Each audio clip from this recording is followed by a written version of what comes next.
Chicago and the Philippines.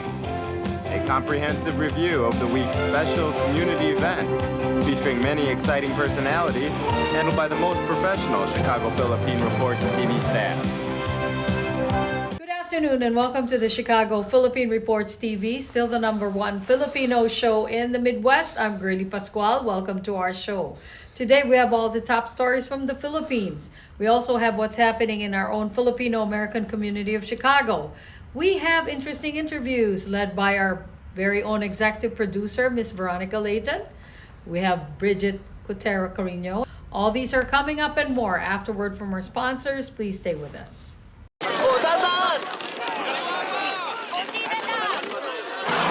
Yan! Dito na! Perfect!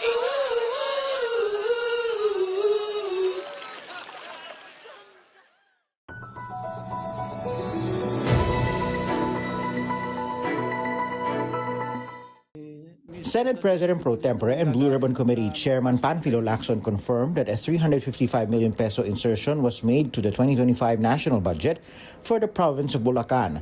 During the Kapihan sa Senado forum on Thursday, Lacson stated that he instructed his staff to verify the claim after former Public Works and Highways District Engineer Bryce Hernandez alleged that a senator had pushed for the allocation. According to Lacson, the insertion was made either in the Senate's version or during the bicameral conference committee. And we found one. Meron talaga insertion na wala sa House version pero lumabas ito do sa after BICAM. And we went further, meron ng 5 projects identified na na-award na, no? Out of the 355 million. Now, my team or my teams are checking kung ano yung status ng mga at least 5 projects na yon na hindi pa namin alam yung amount. Lacson will inquire from the Department of Budget and Management, adding it's possibly part of the 142 billion peso Senate insertion in the 2025 budget. But even he concedes tracing who the lawmaker proponent is would be challenging. Lacson says they will ask former Senate Finance Committee Chair Grace Poe to explain to the committee. Yun ang bigger challenge because walang record. Walang record kung sino yung... Ang record lang dito is a piece of paper, whether toilet paper or yellow pad or yung stationery, minsan doon lang sinusulat. Ang may hawak nito, yung chairperson ng Finance Committee or yung Appropriations Committee chairman.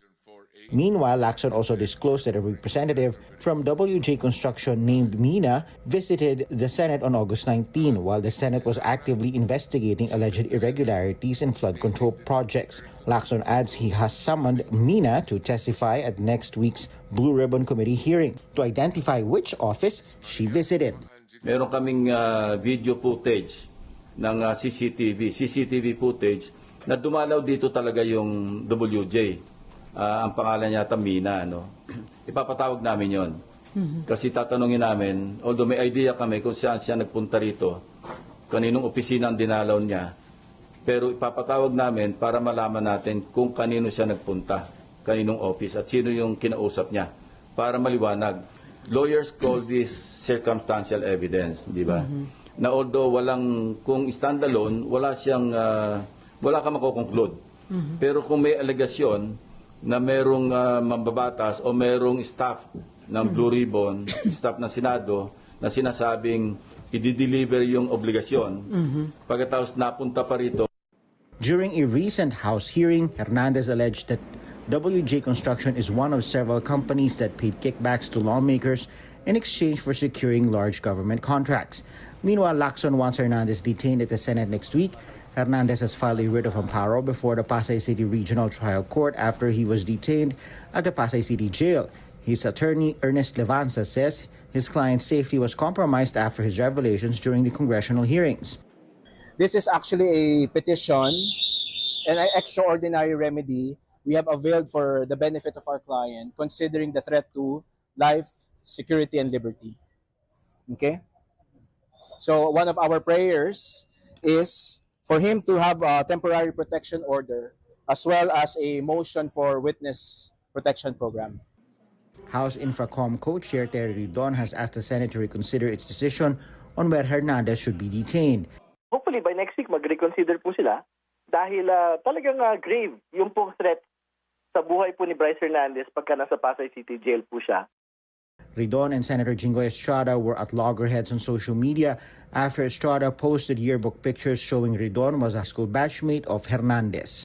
Hindi ko siya kaklase, kabatch ko siya sa Lourdes School, Quezon City. Yung litrato na yan, 12 years old lang ako. Gusto kong itanong kay Senator Jinggoy Estrada, yung bang mga kaklase mo ng 12 years old ka, kabatch mo, naalala mo pa ba? Most Asian markets rose on Thursday, with China leading gains on renewed U.S. artificial intelligence optimism, while Japan's Nikkei 225 notched fresh record highs despite political turmoil at home. Here at home, the PSE index, flat all day, managed to stage a last-minute uptick supported by net foreign buying of 150.6 million pesos. It's similar to the last month's daily trading activity for the market. So I think we have been just consolidating for quite some time. We've been seeing just rotational buying from banks now going to property. In corporate stories, no trading suspension for Del Monte shares yet, as the Campos family-led canned food maker commits to submit its full year 2025 annual stock report before the already extended September 15 deadline set by the Philippine Stock Exchange. This is also a day before the deadline set by the Singapore Exchange, where it is dually listed. The company had asked for the extension, citing, quote, circumstances beyond its full control.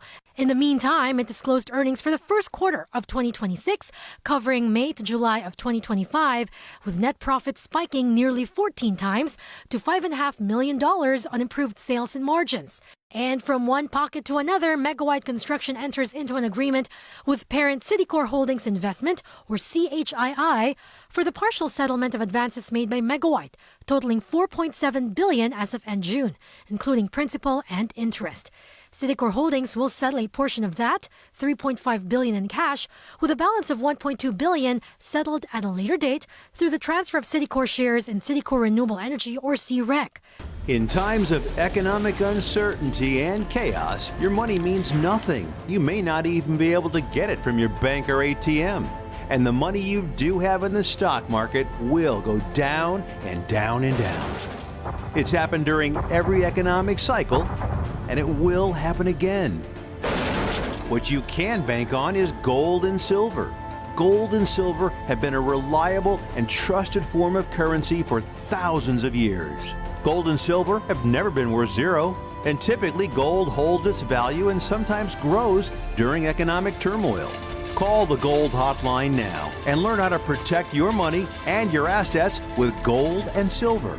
And learn how to set up a new IRA or roll over your current one into a gold-backed IRA. Protect your money from the next market crash with gold and silver. Call now for your free gold guide.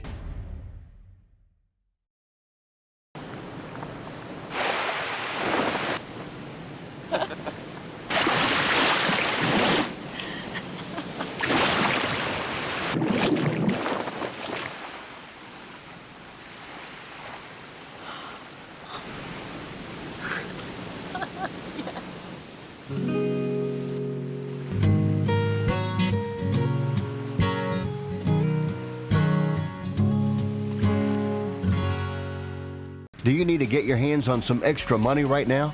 Maybe $25,000 or more? If you're a homeowner, now is the perfect time to get cash out. While homes in many neighborhoods like yours have gone up in value, you can use the money for anything. It's yours. You can buy an investment property, pay for college, pay off higher interest debt, or make home improvements. A cash out refinance is the perfect solution to get the cash you need.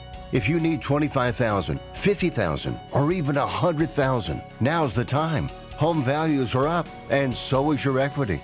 We offer you a way to use it. No need to sell your home or use your savings. Call New American Funding now and speak to a cash out refi specialist and see how much cash out you can get. Call New American Funding at 855-332-3929. That's 855-332-3929. Call 855-332-3929. Via Times, vital news, vibrant views for the Filipino Asian communities in Chicago. Via Times for your most interesting and exciting reading and your party coverages. Via Time has very interesting columnists. You name it, Via Times has it. Law, Filipino news, dentistry, immigration, humor, serious opinions, health, beauty, mysticism, Bata Corner, showbiz, and intelligently written editorials. Call Via Times at 773-866-0811.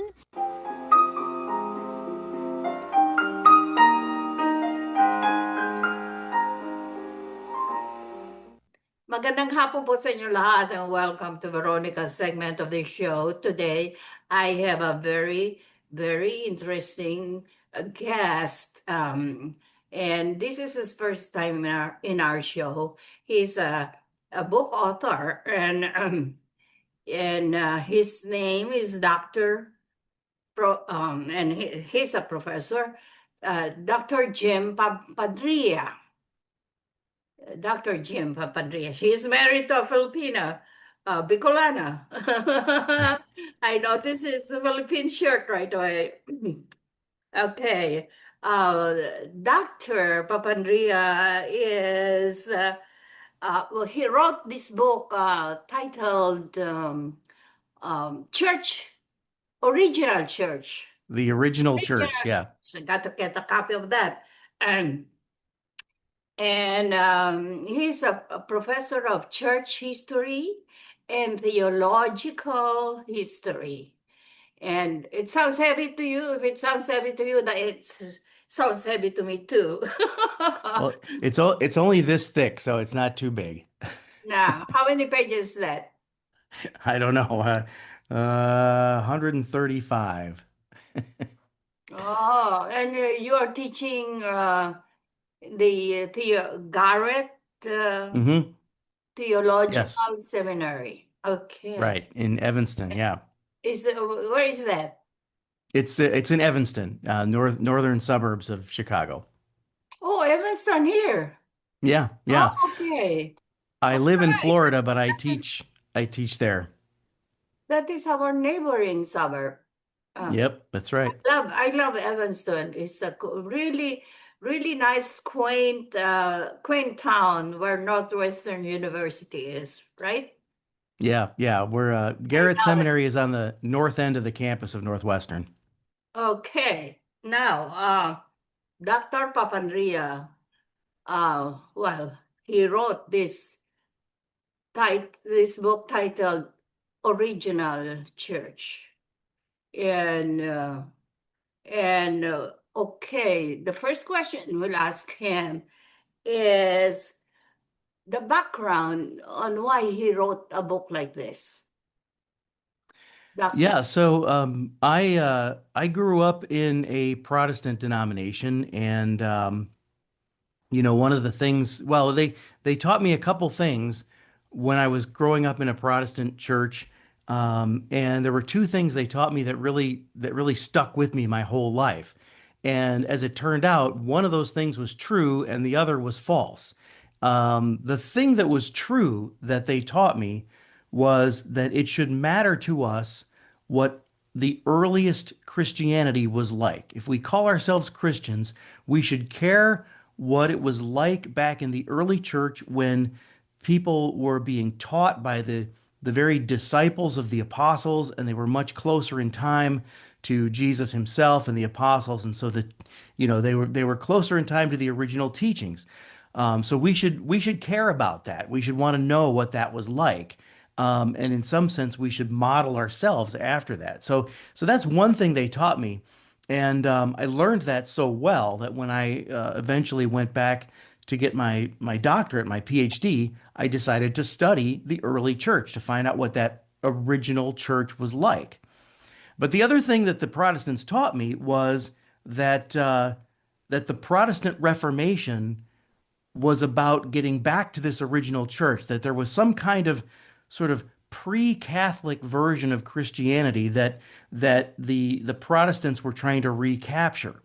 And that turned out to be a myth, because once I studied the original church, what I found out is that the original church is the Catholic Church. And so it it led me back to the Catholic Church of my Italian and Irish ancestry, and so I've made my career all about studying early Christianity, and and what you find out when you study earliest Christianity is that it is very much the Catholic Church, and the Catholic Church of today is the closest thing to this sort of authentic original. There's no such thing as pre-Catholic Christianity that somehow the Protestant churches are trying to emulate.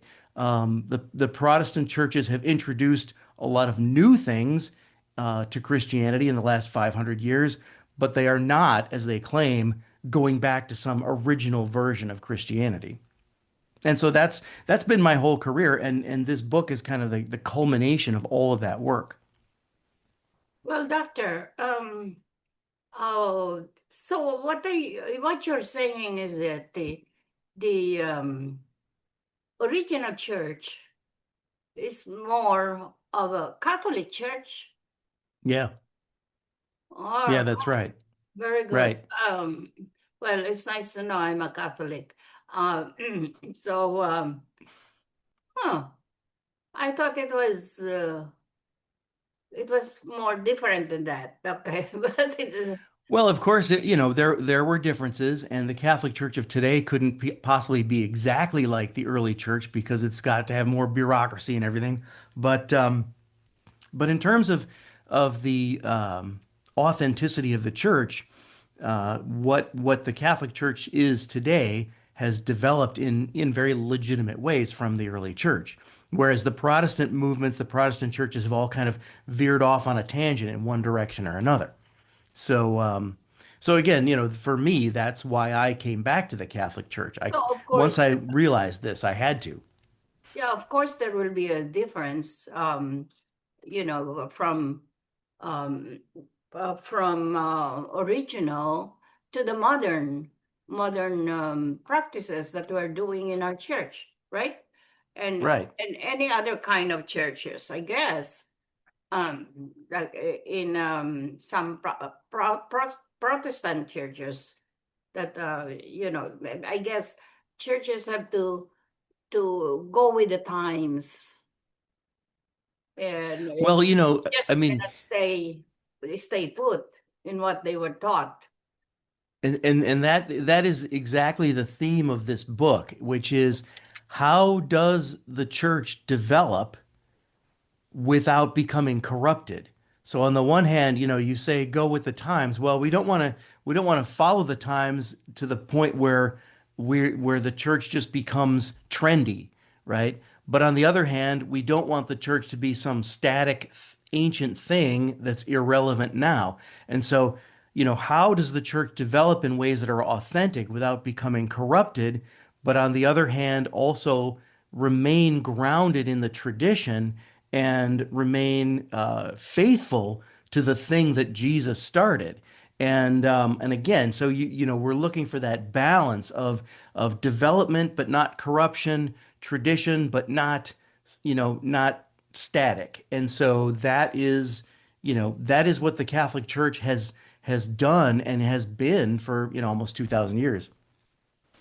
Okay, since the beginning, my question is, was the original church, were they accepting of women in their churches? Well, of course, they believe in Hail Mary.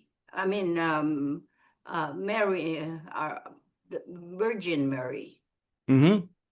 Yeah, well, the early Christians were really ahead of the game in the ancient world in terms of the value of women and protecting women. And the early church was all about protecting women and children from abuse and from neglect and from destitution.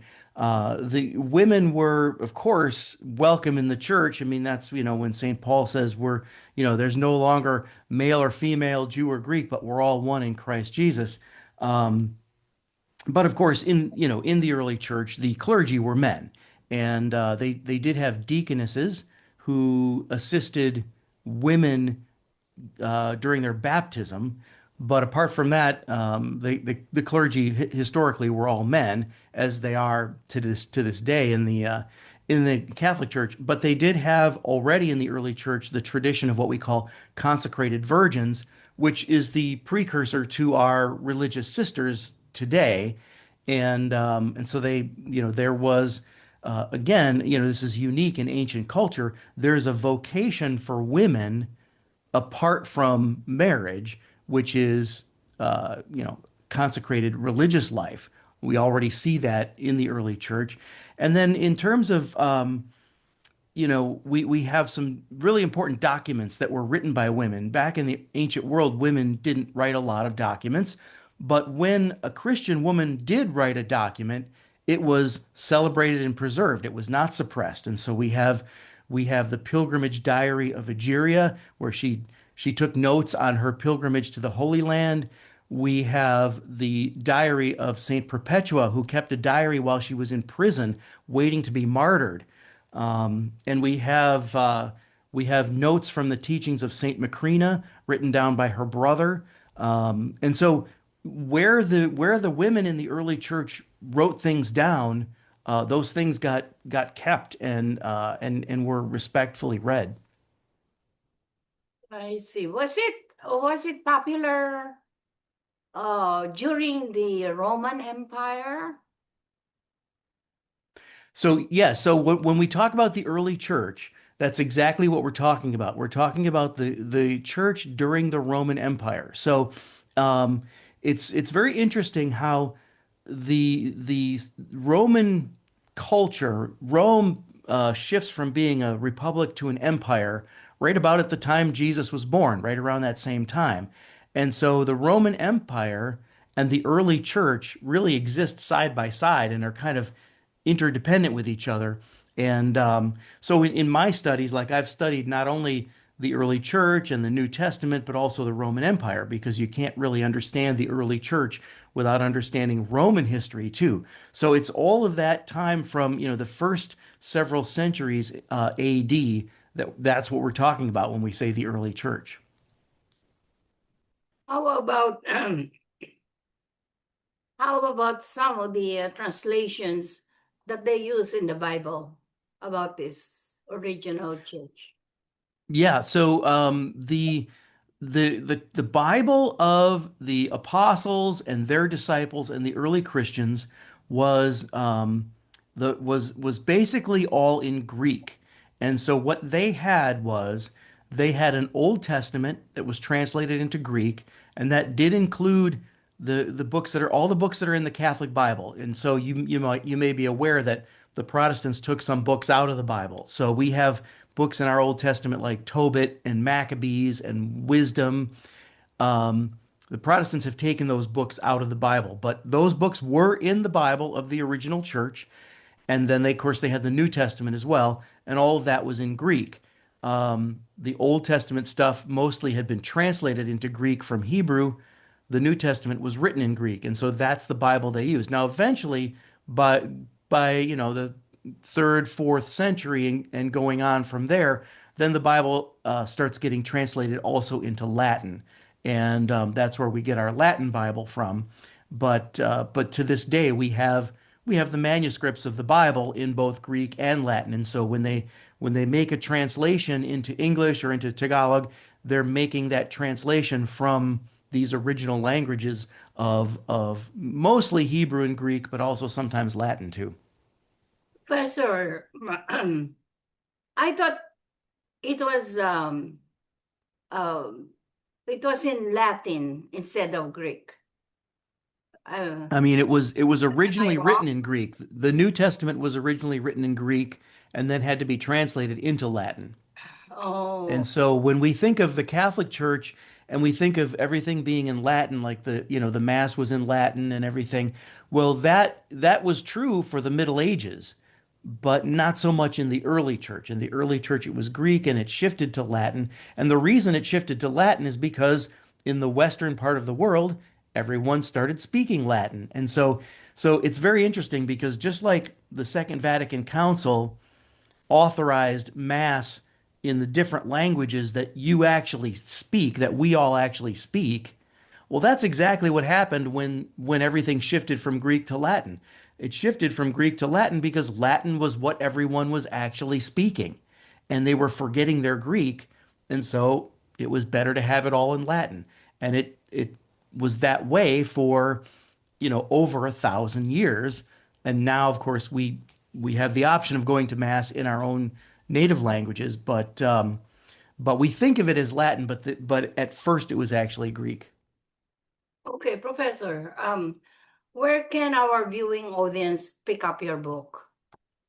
Well, all my books are available on Amazon. I have an Amazon author page, and if you go to drjimsbooks.com, that'll bounce you right to my Amazon author page, and it's and all my books are there. It's drjimsbooks.com. All right, very good. One last word before we sign off. One last viewing audience from you. One last word from me. Well, I am just very excited about Christians and especially Catholics interacting in positive ways. And I just want to discourage people. I want to say, get away from all that controversy that you see on the internet and all the arguing and the infighting, and let's be a church that gets along. And that would be my last thought. Professor, this is a very interesting interview. How I wish we had more time, but I'm getting signed that it's time off already. And I want to thank you for gracing our show today, Professor Papandrea. Thank you. Maraming salamat. That is thank you in Filipino. I think you know that. Okay. I do. Salamat po. Maraming salamat po. All right, great. At maraming salamat po sa inyong panonood. Ako po si Veronica. Enjoy the rest of your weekend. Bye, Professor. Bye. Thank you. Dr. P. Papandrea. Thank you. This is a prayer and a reminder. All we have is now. Anak, umuwi ka na.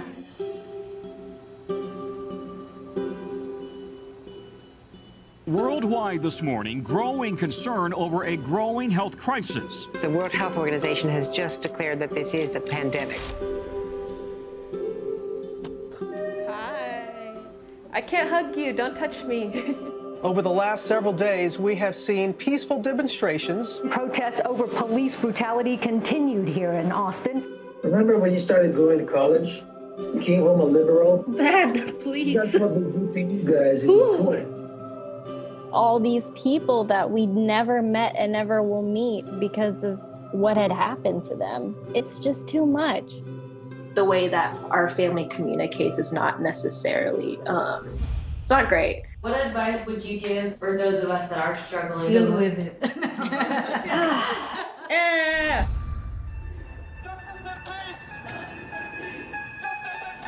I think the norm for our communities has been to just stay silent and keep to your own business. I could definitely be doing more than I'm doing right now, and I know that others can as well. What if someone is called from God to be an activist? I can answer that question. Shouting revolution, oh wow, breaking each tradition. You don't believe in the Black Lives Matter movement? An advocacy group reporting at least 3,800 anti-Asian hate incidents since last March. I'm kind of conflicted. I'm like, maybe I should move home and be here with them. I hope that this moment makes you take a step forward and a step together in the right direction. In order for a subject to not be taboo in our community, there always has to be someone to start that conversation. Yeah. You speak up for me when I can't speak up for myself. And I've seen you do that for other people. I see a lot of people who just kind of cut off friends and family, and I don't think I can do that. I love my parents. This is a symbol of our voices. If you look at your neighbors around you, you will see who stands with you, who stands for you. At least I know that you can stand up. That's the thing I'm so happy about.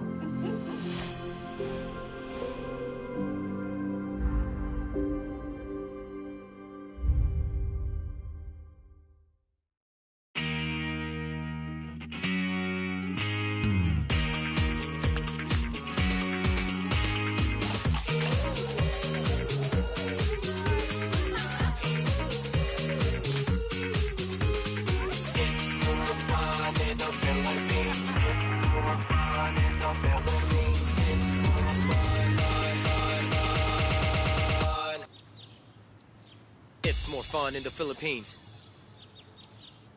Magandang hapon po sa inyo lahat and welcome to Veronica's segment of the show. Today, I have a very interesting guest and a very familiar face and very popular in our community. That's all I can tell about this person. And he's not just a community leader, he's also a doctor. Thank you. His title nowadays is a doctor, believe it or not. And I'm really very proud to call him Dr. Nick. Hi, how are you, Nick? And I'm really very happy to call you doctor because I guess I was one of the first persons that you asked for advice. Yes, yes. But the best part is because you were always there when I Yes. was getting the degree. You were always there. Yes, and I'm really very proud up to now and forever and ever. And Nick Vera Perez is a very popular figure. He's, believe it or not, this person is really very special because he's not he did not only pursue a doctorate degree in nursing, but he also is with his passion in music. He really pursued it for I'm telling you, I have never seen a person like that, Thank you. like Nick Vera Perez. But let's hear from him because I get too excited interviewing this person. Well, Nick Vera Perez and Hi. Dr.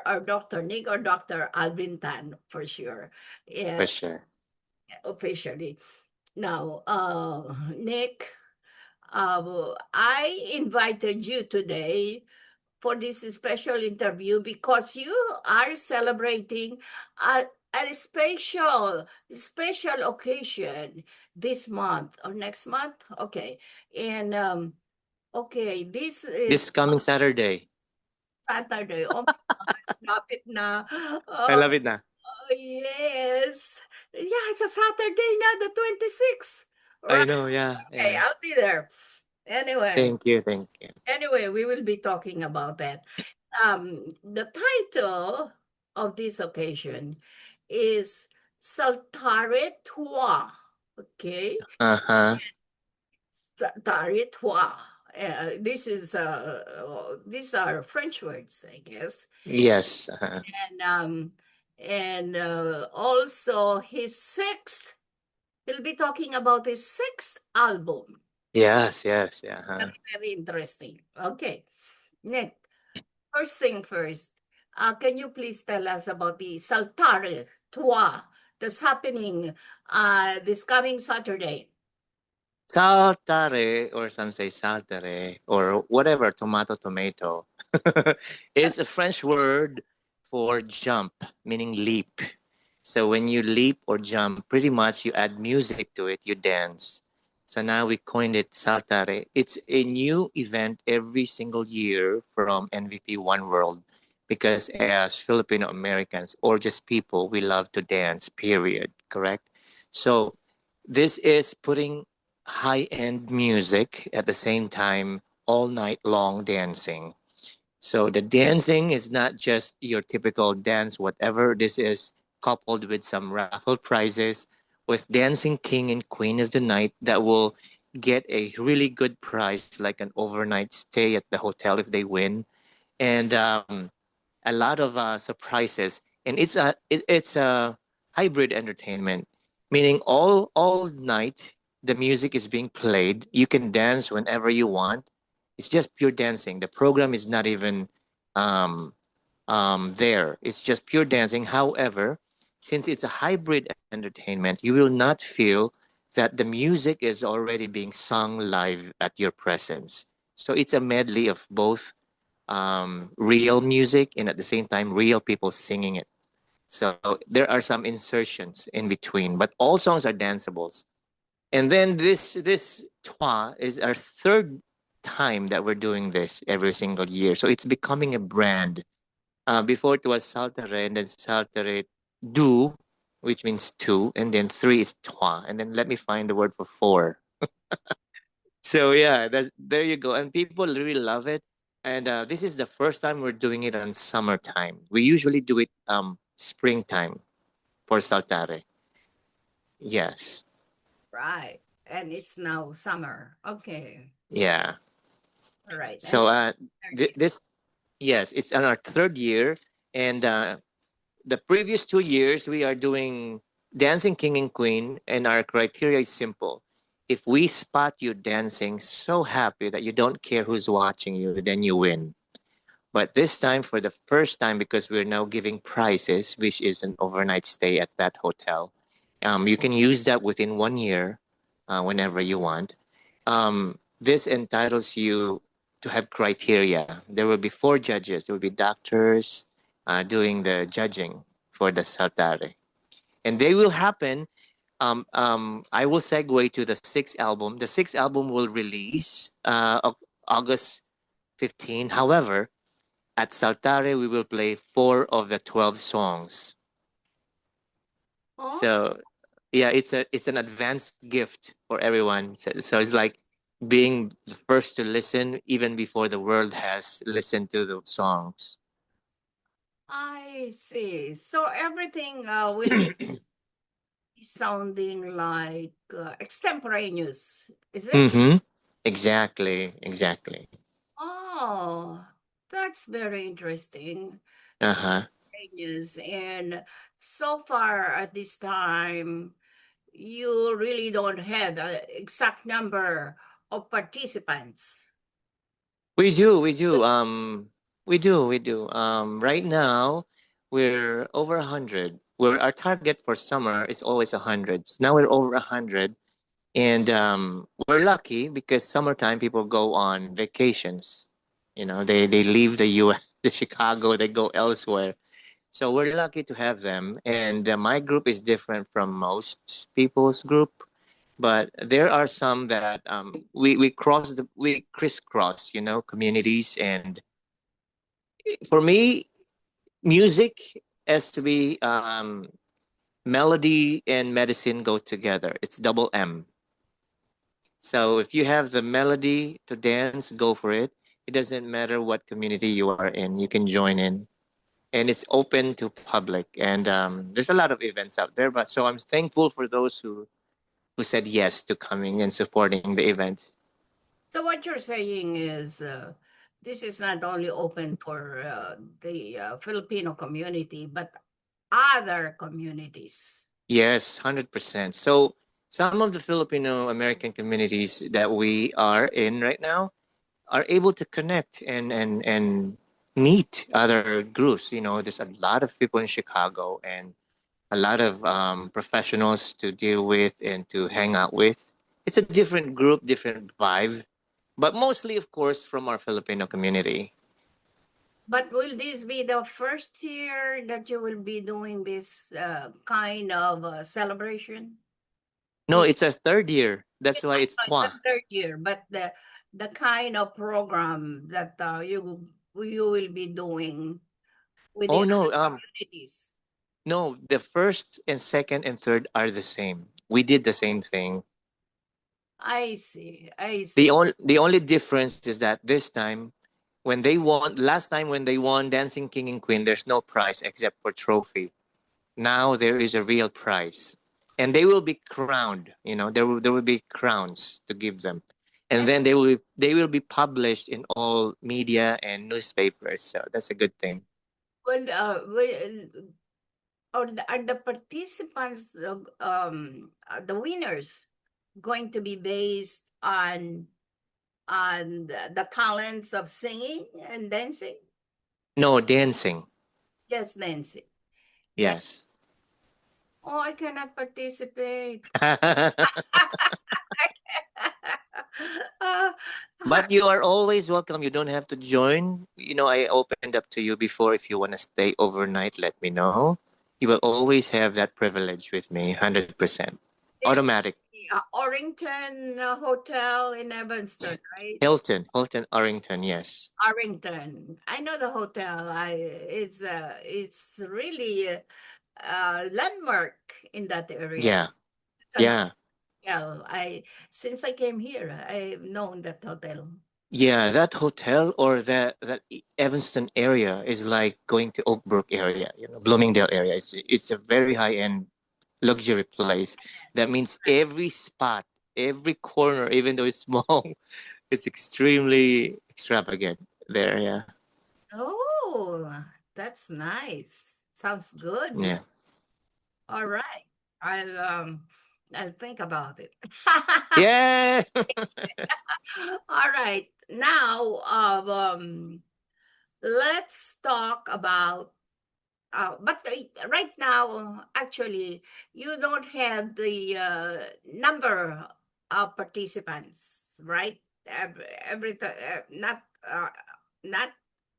all participants are listed.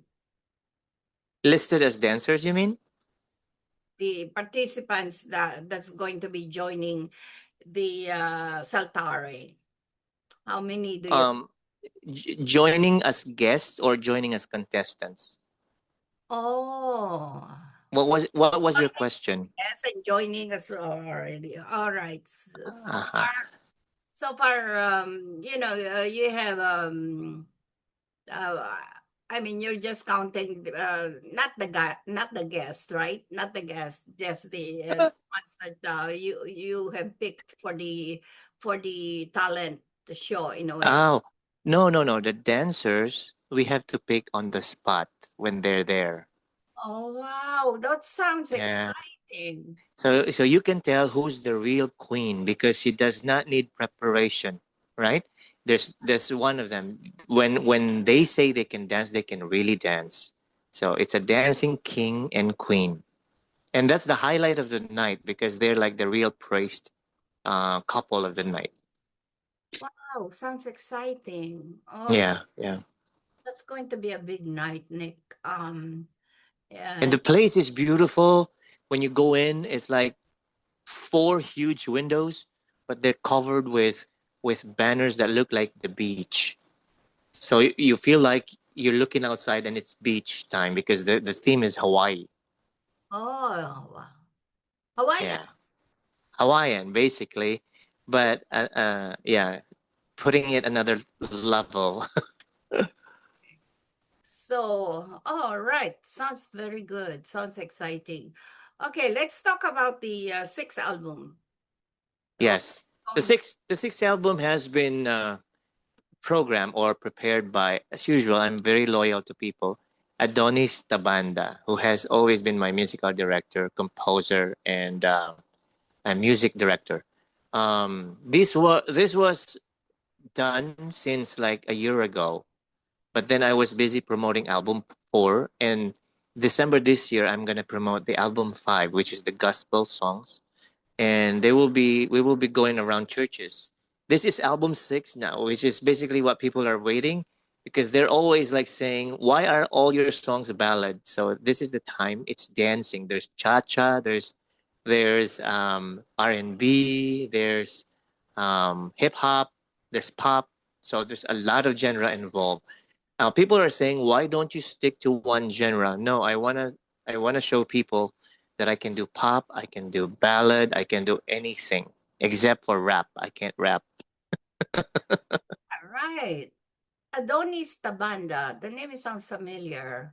Hmm. The Philippines or Yeah, yeah. He's always one of the best musical directors. He directs. When the singers come here, like Lani Misalucha, yeah. um, Marco Sison, Haji Alejandro before. He was the musical director. Yeah, Oh, okay. he's a big name.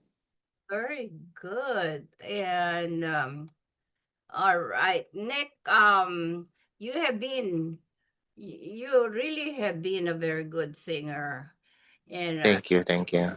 you're one of my favorites. Can you sing a little bit of song for me today? Please. Oh my God! Oh my God! Wait. Can you hear the song if I do this? Can you hear this? Let me know if you can. Can you hear that music? A little bit only ang ano. You cannot hear the music. I mean to say the -1. How about here? Ayun, kapiraso. You can hear it? No. Oh no. Oh, I was trying to sing from a distance for you. Oh, here we go. Just a little line. Okay lang. Okay. All right. From a distance. Baka di lang kanina. World looks blue and gray, and the snow-capped mountains white. From a distance, the ocean is green, and the eagle takes to flight. From a distance, there is harmony, and it echoes through the land. It's the voice of hope. It's the voice of peace. It's the voice of every man. That's for you, honey. Beautiful. Thank you. Salamat, salamat. I didn't want to put you on the spot, but I know you can do it. And thank you, Nick, and Thank you. thank you for gracing our show today. And Sure. well, one last word from you, inviting our guest to the Saltare Trois. Yes, I would like to invite everybody if you have time, but that would be this Saturday though. I don't know when this is going to air, but if you happen to be in the area by Evanston, do not hesitate to join us. We still have, although we are almost sold out, but there would always be spaces for you at Saltare. Okay, we hope to see you there. Remember, it's July 26th at 5:30 p.m. Buffet dinner included. Beautiful. Thank you. Thank you so much. Nick, I love you and see you on Saturday. Bye. Good luck.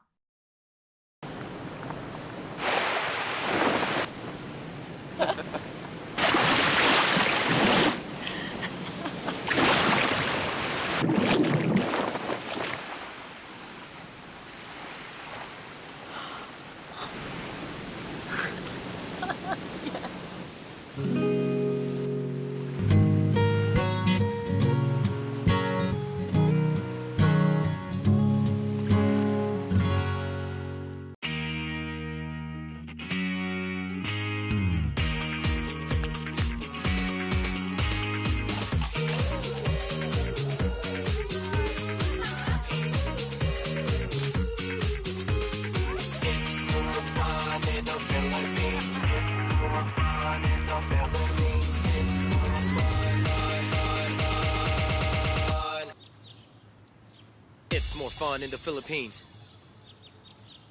We would like to welcome all of you to Baladna Jewelry. We have a very big selection of 21 karat gold jewelry imported from the Middle East, from Dubai, Saudi, and Bahrain. And we have a very big selection of diamond.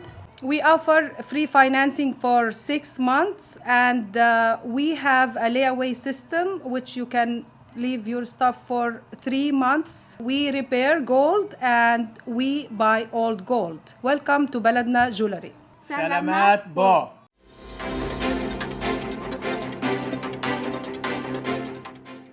Good afternoon. This is Bridget Carino-Quetter bringing you this week's local news from our community.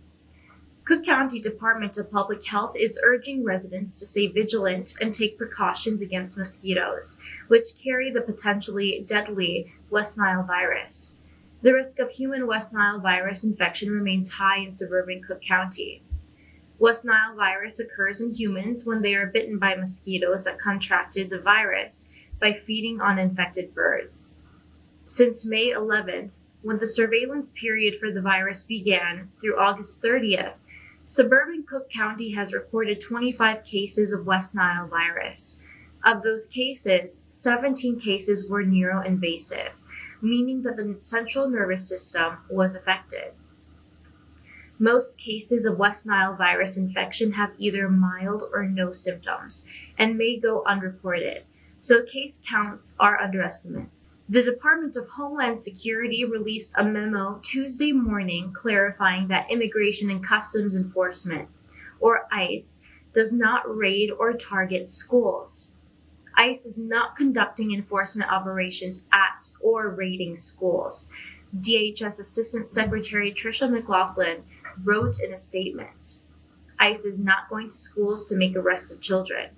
However, if there are criminals hiding in schools, the Trump deportation force will intervene, she added with a caveat, emphasizing that while ICE agents are not stationed at schools, they retain discretion to act if public safety is at risk.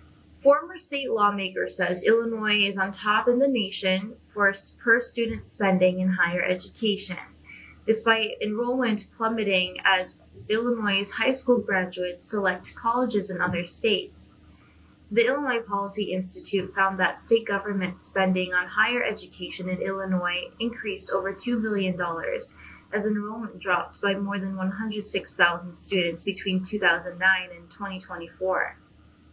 Illinois Policy Institute senior fellow and former state rep Mark Batnick says he gets tired of people saying state taxpayers are not funding higher education enough. Pope Leo declared a 15-year-old computer whiz the Catholic Church's first millennial saint Sunday, giving the next generation of Catholics a relatable role model who used technology to spread the faith and earn the nickname God's influencer. Leo canonized Carlo Acutis, who died in 2006, during an open-air mass in St. Peter's Square that was attended by tens of thousands of people, many of them millennials and couples with young children. During the first saint-making mass of his pontificate, Leo also canonized another popular Italian figure who died young, Pier Giorgio Frassati. The Vatican said 36 cardinals, 270 bishops, and hundreds of priests had signed up to celebrate the Mass along with Leo in a sign of the saint's enormous appeal to the hierarchy and ordinary faithful alike. President Donald Trump has issued a stern warning to Illinois Governor J.B. Pritzker, cautioning against blocking federal reinforcements intended to curb the recent surge in violence in Chicago, a city he has branded as the murder capital of the world. Reports from the Windy City indicate that over the Labor Day weekend, at least 54 people fell victim to gun violence, with 8 fatalities. Trump has pointed to these figures as evidence that Chicago has become an epicenter of danger and crime. With reference to these numbers, the president stressed the urgency of the situation, insisting that federal assistance could swiftly alleviate the crime problem, much like he claims was done in Washington, D.C. That's all for today. Thank you for watching our news this week. This is Bridget. See you next time. This is a prayer and a reminder. All we have is now. Anak, umuwi ka na.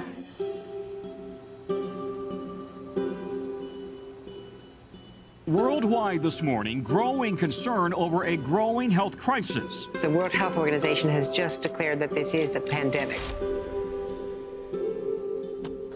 Hi.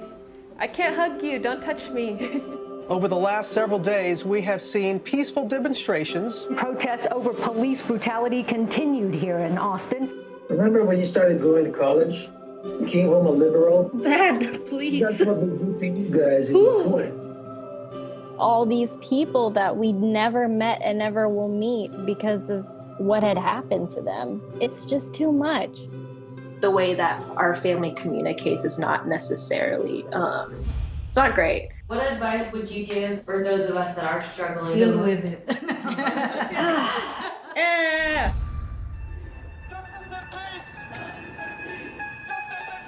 I think the norm for our community has been to just stay silent and like keep to your own business. I could definitely be doing more than I'm doing right now, and I know that others can as well. What if someone is called from God to be an activist? I can answer the question.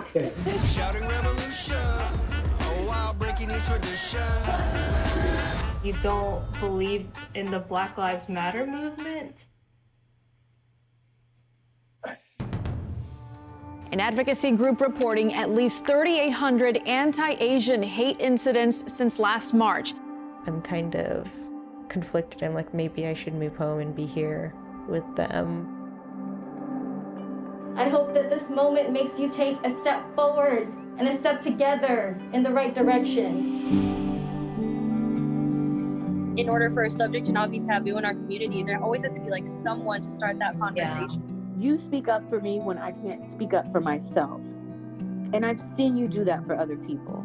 I see a lot of people who just kind of cut off friends and family, and I don't think I can do that. I love my parents. This is a symbol of our voices. If you look at your neighbors around you, you will see who stands with you, who stands for you. At least I know that you can stand up. That's the thing I'm so happy about.